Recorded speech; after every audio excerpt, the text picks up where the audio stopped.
love-hate relationship with rabbits. I love having critters in the backyard. I love rabbits, but they destroy so much of my hard work. It's very disappointing. One of my YouTube subscribers, Will, told me about chili oil. He said I can mix it with some water and I can spray the plants, and rabbits don't like it, so we're gonna give it a shot. Will, we're gonna try your plan here. This is the chili oil I ordered on Amazon. The ingredients are soybean oil and dried chili peppers. So it is just straight up chili oil.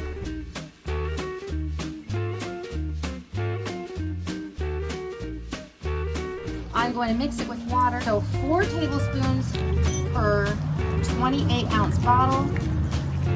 We'll start with that.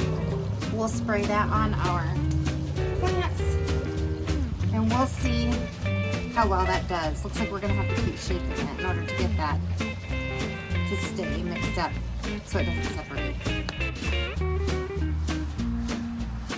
This is the first year that I've actually had coneflowers and black-eyed Susans begin to come up out of the ground. Most of the time, the rabbits eat them up before they even have a chance to bloom. And this is the first year that I have sprayed chili oil on the plants that the rabbits tend to eat. It's really simple. It doesn't smell horrible like some of those products that you buy at the store, and you just spray those plants.